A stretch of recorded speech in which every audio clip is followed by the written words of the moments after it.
Hey everybody, welcome to the Addiction Unlimited podcast, where you get to learn everything you want to know about addiction and recovery. I'm your host, Angela Pugh, co-founder of Kansas City Recovery, life coach, and recovering alcoholic. To learn more about me, you can listen to episode 0 on your podcast app or find us on the web at addictionunlimited.com. Hey everybody, welcome to the Addiction Unlimited podcast. Angela Pugh, your host here. We are in Kansas City today, my lovely home base. You guys are going to love this. This is kind of a continuation on an earlier podcast we did. If you remember Chris Marshall in Austin, I went to Austin and recorded with him, and he does Sans Bar, the alcohol-free bar concept that I loved. And if you guys enjoyed that, you're really going to enjoy this because we have a Kansas City entrepreneur, Melissa Saubers, and she is actually bringing Sans Bar to Kansas City. And New Year's Eve is going to be the first bash. We're going to talk about that and a little bit more about Melissa and what she does and what made her decide she wanted to bring Sans Bar to KC and how we got connected. So let's welcome Melissa. Hi, Melissa. Welcome to the pod. Hello. Thank you for having me. I'm very excited. Thank you for coming here today. Okay, so tell the listeners a little bit about you. I think Chris Marshall had said to me that you listened to his episode on Addiction Unlimited, and you loved the concept of Sans Bar, and you are an alcohol-free person yourself. Yes. So tell us just a little bit about that. Tell the listeners all about you. So a little bit about me. I've lived in Kansas City for almost 30 years. Where are you originally from? You've been in Kansas City 30 years. Where were you before that? Yeah, so I was born and raised in St. Joseph, Missouri. Just a so small not town. Far. Yeah. So small town, went to college in Warrensburg, Missouri. And after college, I decided to move to the big city, Kansas City, and have been here ever since and love every moment of it, except for snow days. Oh, see, I even love the snow days. Yeah, I could have done without that, but it's. Well, we did have a blizzard the other day, and that was probably a little more snow than even I wanted. But typically, I even like the snow. Yeah. I like cold. Yes. Tell us a little bit about your journey and making the decision to have an alcohol-free lifestyle. What was that like for you? Sure. Yeah. So I started drinking in high school, essentially, just like everybody else, going to kegers, and on the weekends. Went off to college, joined a sorority, hung out with the cute fraternity boys at the mixers. Everything was just very normal, very, I would say I was a party girl, just like to have fun, very social person. Then I moved to Kansas City, kind of same thing, just kind of kept on going with the party girl mentality. I met my ex-husband at a bar, of course, right? And then I started my first real job in the corporate world. We'd go to happy hours after work with my coworkers, just very typical what you do. Just what everybody does. They go to parties, they go to happy hours, they go to concerts, they go to networking events, they go to their favorite charity fundraiser, and it all has alcohol, right? Yeah. So all of that was just a part of my life, and going along, everything was fine. We tried to have a baby, had a little bit of infertility issues. Eventually, our beautiful baby Morgan was born, and that was great. I became a mom and loved being a mom. I think I probably after I had Morgan is kind of the first time I experienced a little bit of depression, a little bit of postpartum depression. I didn't really recognize it at the time, but that, kind of had a little bit of a dip. Then we just kept on going with life, just working at a corporation. I eventually stopped working at the corporation and became an entrepreneur. Been an entrepreneur for 20 years. We then tried to have another baby. Had a little bit more infertility issues, but that's okay because then we adopted our beautiful daughter, Claire, from China. Oh, nice. Yeah. So again, I'm just going along life, being a mom, being an entrepreneur, being a very busy person, the PTA president, the, business association president. Pretty much I would volunteer in any board I would be on. I would be the president eventually, just very busy and very fulfilled life. Lots and lots of social opportunities to drink. And I really never, ever thought anything was different. And then in 2014, we had some family stuff going on that kind of had a little bit of a extra stress, if you want to call it that. And so I noticed that my intention for drinking kind of shifted. And instead of being for fun and social interaction, it was more of just kind of trying to wind down and trying to kind of decompress, and a little bit of just the intention changed. And I was like, this is weird. And the messages that we hear in the media and social media and from our friends and everyone is like, oh, you need to drink to have fun. Oh, you need to drink to decompress or to cope with life. And, and now there's this whole mommy needs wine culture that just really drills it into your head. That, yeah, for sure. Yeah. So it's like you're constantly being hit with these things that you have to drink. Number one, that if you don't drink, you're weird and there's something wrong with you. Yes.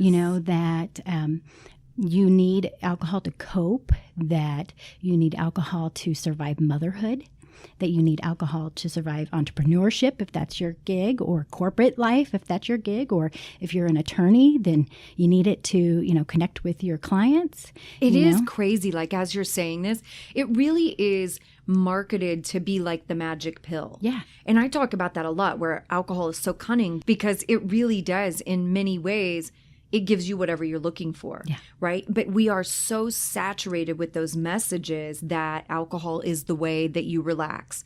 Alcohol is the way that you celebrate. Right. Alcohol is the way that you enjoy dinner with friends or date night, or, it's like the end all be all. Like, we are so uncreative. We can't figure out how to do anything else with our lives. It's kind of nuts. Yeah. And if that's all you've ever been exposed to since high school, you don't think anything is different or anything is odd. You just keep on going. Like, I have to remind myself oftentimes that alcoholism is such a small piece of the population. So I have to remind myself of that too. Like, for the majority of people, this is a non-issue. Right. There's just people like me can sometimes have a little too much fun. Yeah. Well, and I'm glad you brought that up, because when I first started to think about my relationship with alcohol, I was like, I didn't know where I fit. I kind of started to do some research, and I was like, okay, I don't really feel like I'm, there. I don't really feel like I'm there. Where am I? And through the research and through introspection and, lots and lots of digging on Google, Thank God for Google. I eventually figured out what was going on. And, I decided to stop drinking, but I kind of did two things. One, I did one of those things where I thought first I could moderate.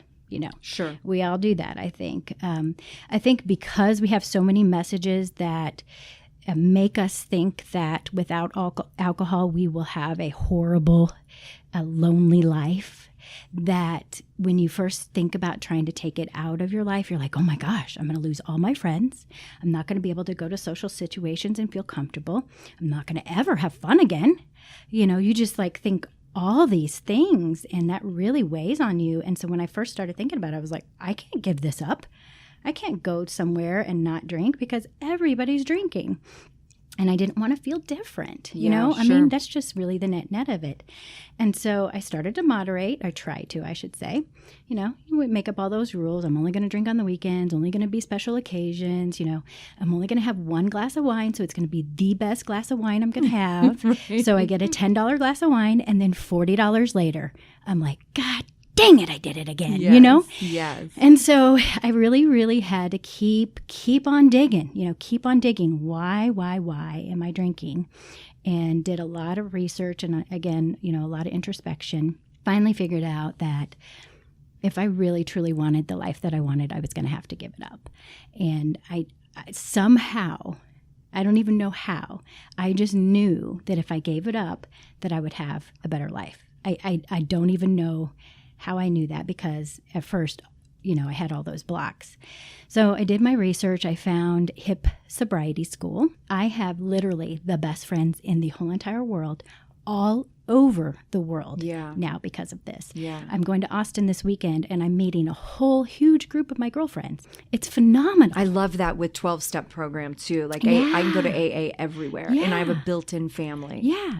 And I say this, if I would have known what was on the other side of giving up alcohol, I would have done it a lot sooner. No question. I say that all the time. Yeah. If I would have had any understanding. But I think too, the hardest part.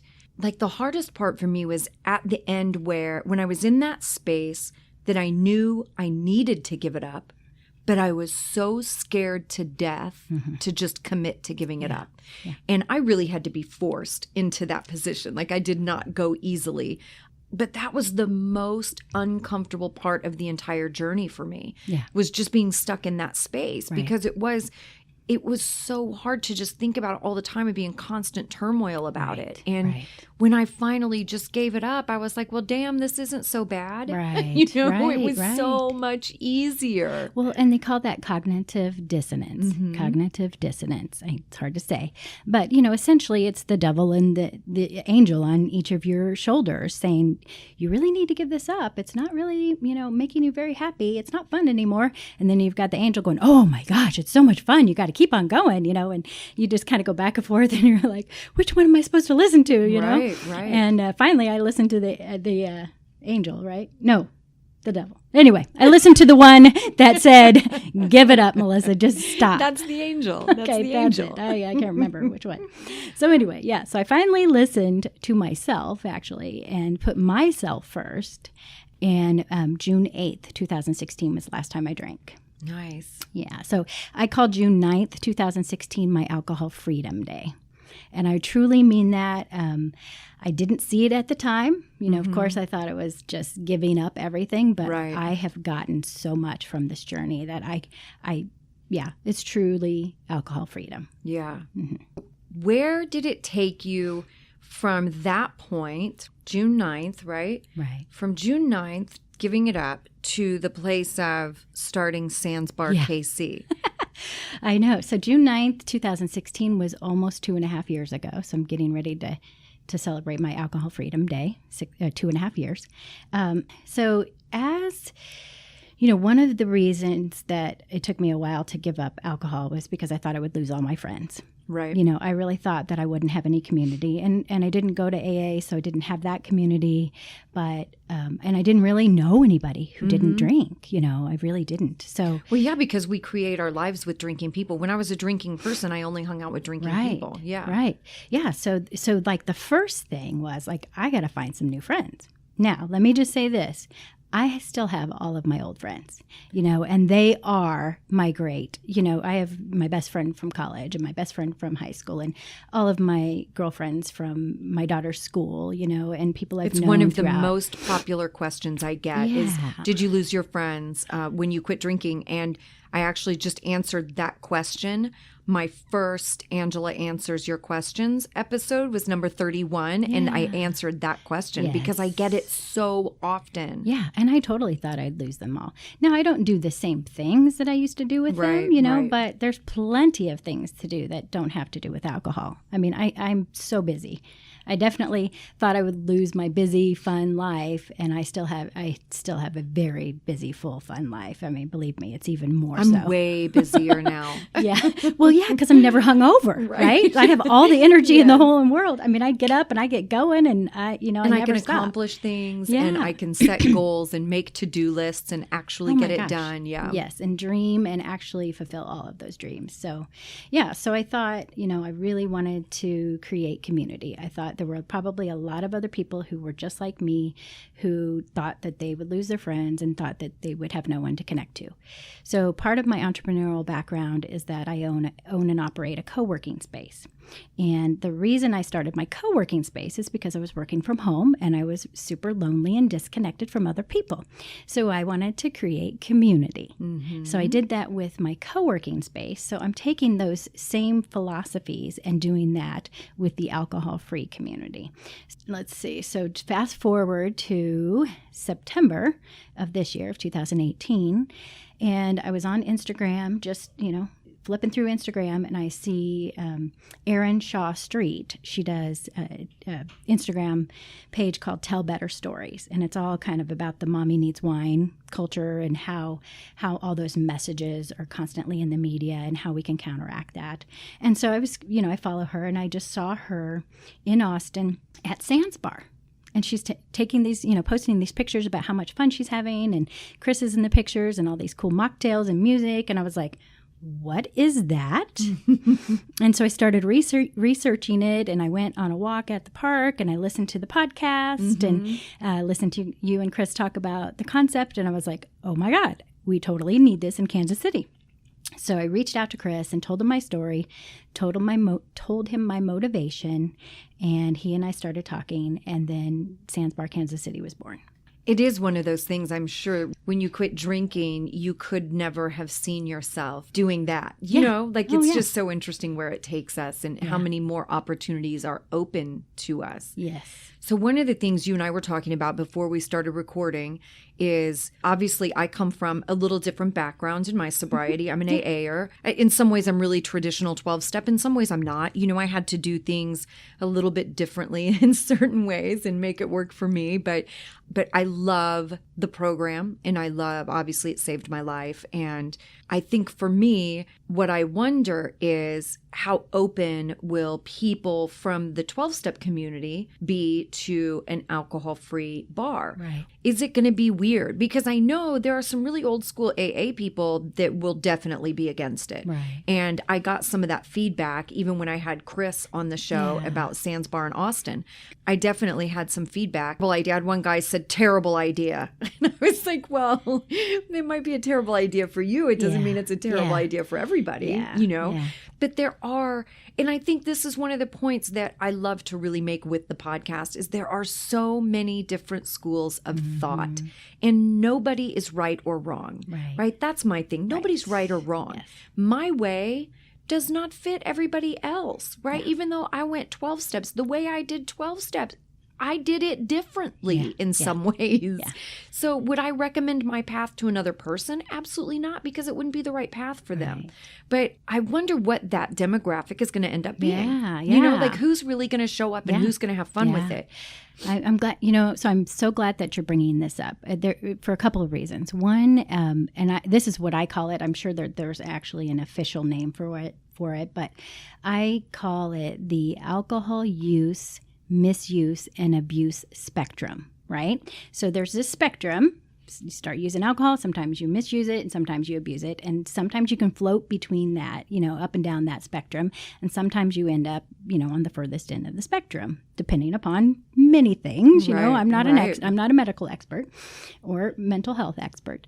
So what I have found is that, and some of the research, I think the statistics were like 58 to 60 million people are in the gray area. So my thought is, and kind of what's driving me right now is, if we could have alcohol-free accessibility and education and openness about the fact that some people want to be sober sometimes they want to be, sometimes they're sober curious, sometimes they're sober forever.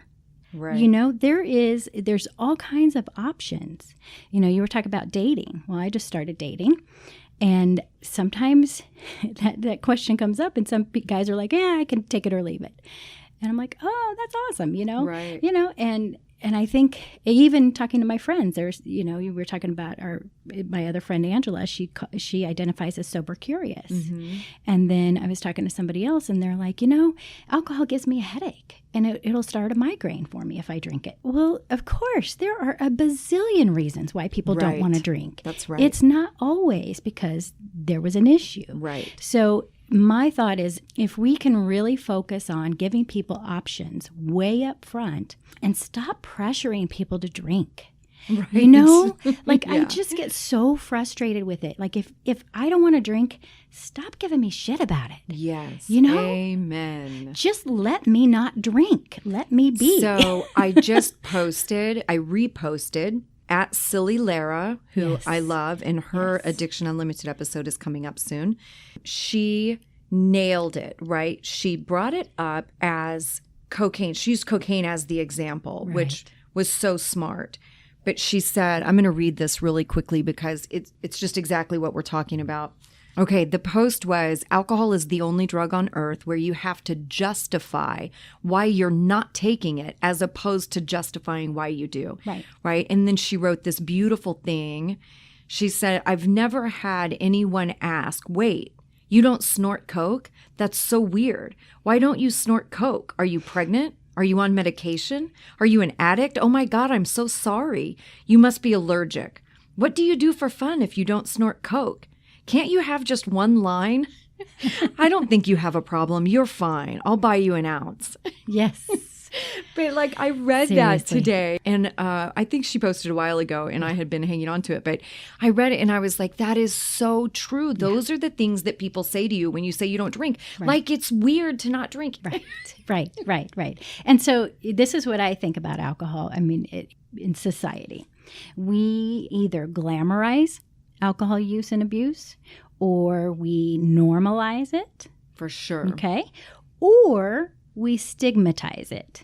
Right. Right? Right. So glamorizing, normalizing, and stigmatizing. My goal is to empowerize people to be able to go out and have fun and have alcohol-free options everywhere they go. So part of that strategy is Sands Bar Kansas City. Right. And Sands Bar Kansas City will start out as a pop-up event-based business.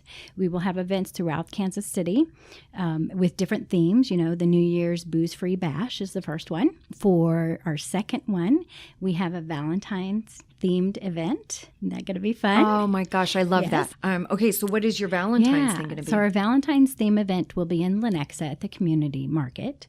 And that one will be, actually get this, the first part of it will be a sober singles speed dating event. Oh my gosh, I love that. I thought you might like that one. Public market? Public market, yes. The Lenexa Public Market. I go there all the time. It's right across the street from my house. Yeah. Okay. Have you been there? I have. It's a really neat space. It's a really neat space, yeah. So what's happening now that the word has gotten out about Sands Bar Kansas City, people are coming to me and saying, hey, we want to host an event. We want to host a booze-free event for you.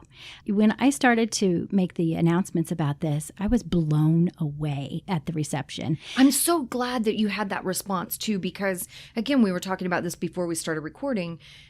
When I was doing that interview with Chris, Sands Bar Austin, when I was doing that interview with him, like the wheels were turning and I was trying to think how we could put it together in Kansas City. But I was a little too fearful because I've tried to do small events and like just get people together for things before, and it just didn't work out. Right. And so I just didn't really know how to tackle it. But I think the beautiful thing is where I've always tried to do things like that only in the sober 12-step community, Right. where this opens up this whole other group of people that plenty of sober 12-step people could hang out with and be friends with, because they're not drunken fools, like this just opens up so much more opportunity in so many ways to be healthier, happier people, Absolutely. And I think that's just the key, is that, first of all, let me just say that Sands Bar Kansas City is not a recovery-based program. Right. It is a for-profit business, and we are looking at the big picture. We want to be able to serve everyone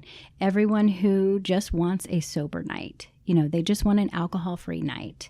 So I'm looking at all of that. Part of the other thing that I want to do with this is to really, it's what I'm calling alcohol-free accessibility. I already mentioned that. And alcohol-free accessibility, this works in many ways. One is education and awareness that not everyone drinks.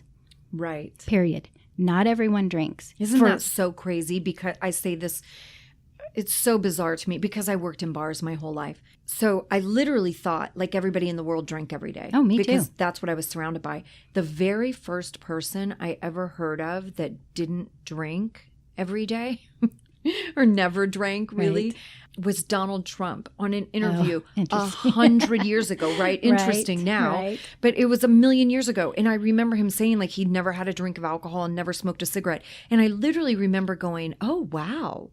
There's people that never drink. Right. like I was shocked, Yeah, and there's a variety of reasons why people don't drink, I know. mean, I have them in my family. One of my brothers has an illness. He just can't drink, and he doesn't Right. care. He just doesn't drink. Totally. And I look at it like this. Maybe there's a networking event after work, and you go to it, and the only option that's non-alcoholic is water.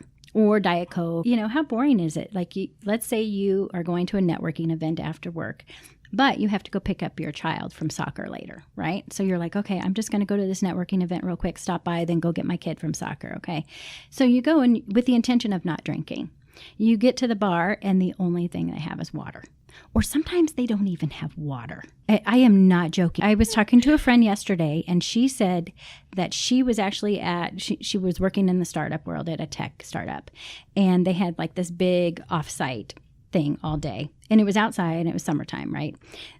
All the booze was there, kegs, etc. They didn't even have water. Not even water. That's so yeah. crazy. So she actually was like, "Oh my God, you guys, we have to have at least water because you're going to all dehydrate. What are you thinking?" Right. And so she went to the store and got water and brought it back. So part of my goal is to help people, as they're having networking events or in the workplace, or just anywhere, just to make sure that you have options for people who don't drink. Right. Right. And so in part of my research and thinking about this, I actually came across this, which I think is really interesting. Harvard sends all of their new students through an alcohol program at the very beginning. It's pretty phenomenal. Wow. What is that like? Yeah. So Harvard sends all of their new students through an alcohol awareness program, I guess. And one of the things they talk about is this concept called ENABS. EANABS.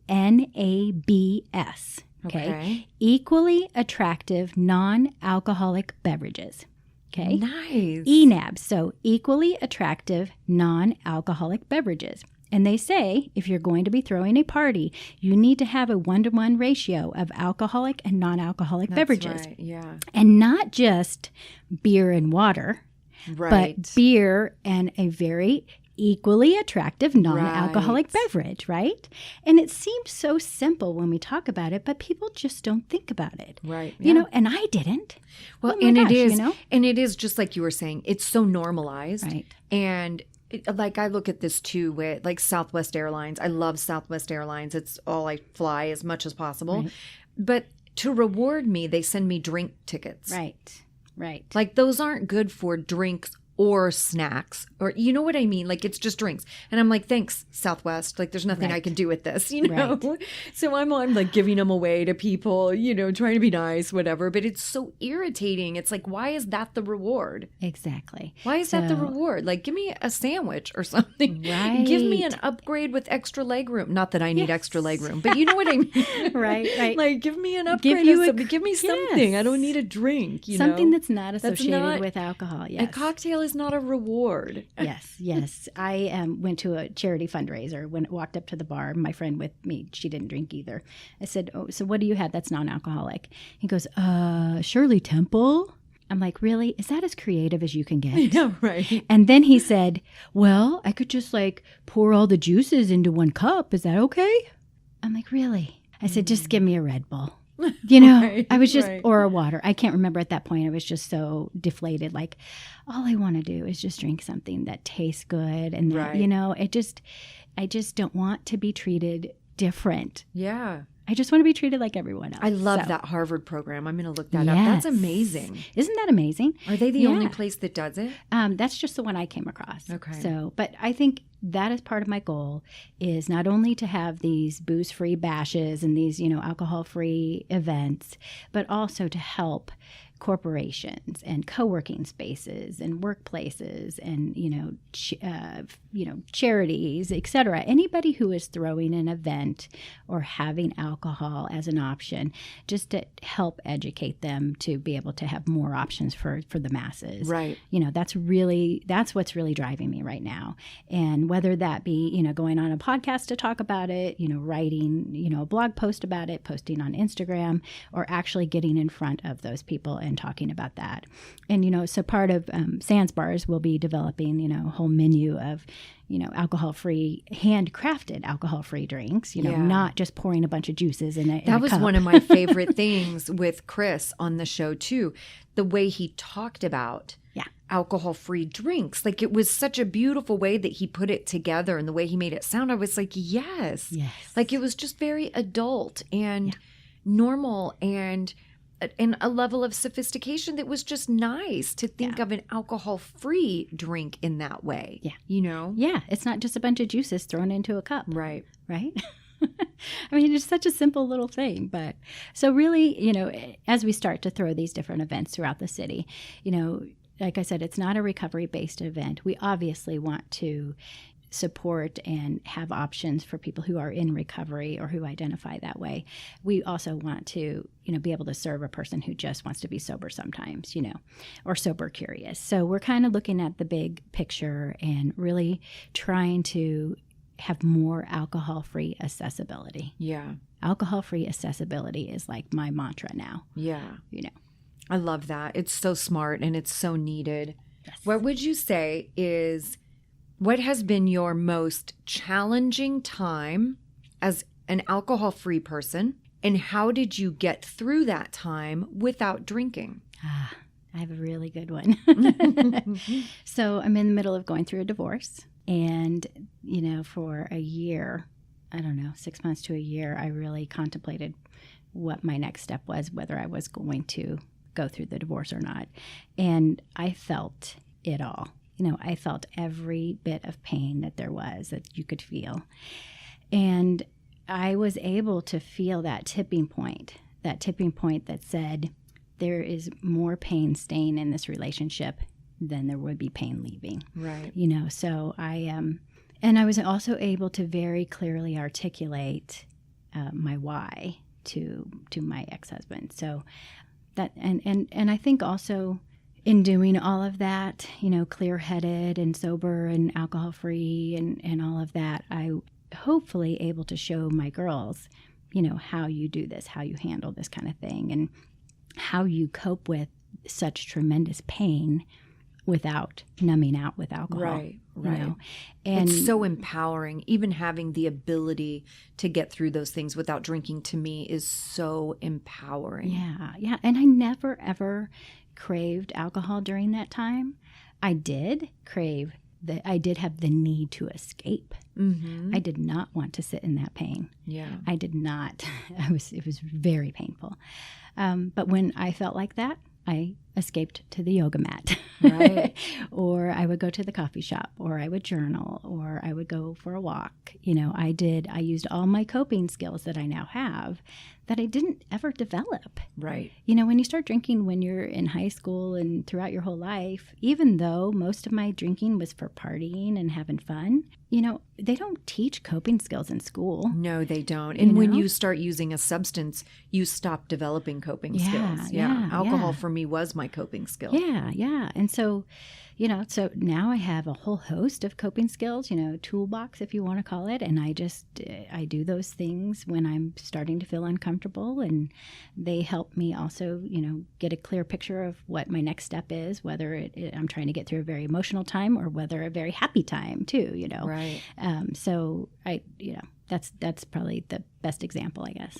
I love that. That's so good. It's just good to be able to get through those things on your own, and because that for me was one of the biggest pieces of having such low self-esteem as a drinking person is that I felt like I was so weak because I couldn't cope with my problems.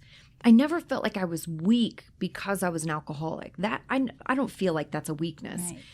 I felt weak because I couldn't cope with anything. Like I had to have this substance to just deal with my life. Yeah. And it was so disempowering. Yeah. It was so defeating. Right. It was horrible. So there is such a strength, I believe, in being able to sit in your pain and walk through it. And there's so much opportunity to learn in those moments too. Like that's when you have the greatest view of yourself and what's really going on inside of me and why does it hurt this way? Yeah. And what could I have done better? Right. What could I have done differently? And where did I come up short? And all of those things, it's such a great opportunity to learn as you move forward. Yeah. And I missed all of that all the years I was drinking. Yeah. I mean, now everything is so clear. Yeah. You feel it all. Yeah. Yeah. But you can also see. But it doesn't conquer me. Like it used to conquer me. Right. And now I can conquer it. Right. Yeah. Because you just have the strength that you would never have had before, and strength that you didn't even know you had. I didn't even know it was inside of me. Yeah. Okay, last question. This is my favorite question. What is your favorite thing? And we may have just answered this. What is your favorite thing about being a sober person? Two things. I think one is the example that I can give to my daughters. Yes, for sure. Just not only being able to stop it and, kind of course correct my life, if you want to call it, being able to handle everything that comes up in life, all of those things. I think then the second thing, for sure, is the clarity. I had no idea that alcohol was a block. Yeah. And first of all, let me just say this. I didn't even realize that alcohol was a drug.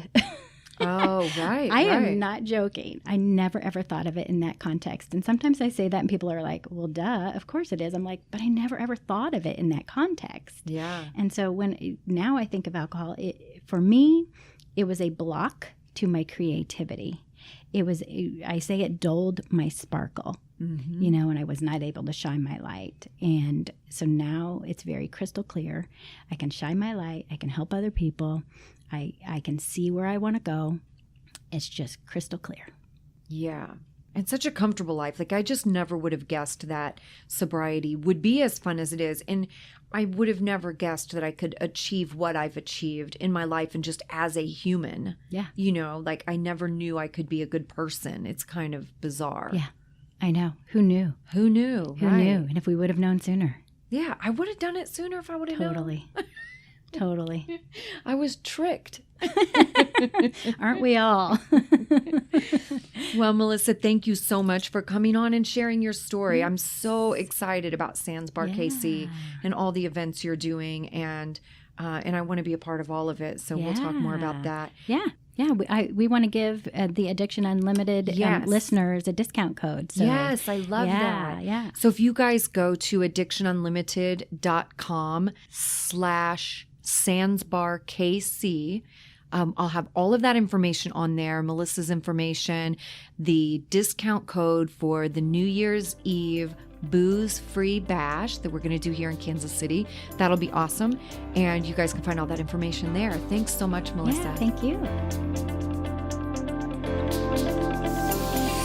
You've reached the end of another great episode of the Addiction Unlimited podcast. Candid and honest conversation about addiction and recovery. Be sure to visit us at addictionunlimited.com to join the conversation and access show notes and links to everything we talked about. Love this episode? Please take 30 seconds to subscribe, rate, and review on iTunes to help us improve and give you the information you want. Thanks for listening. See you next week.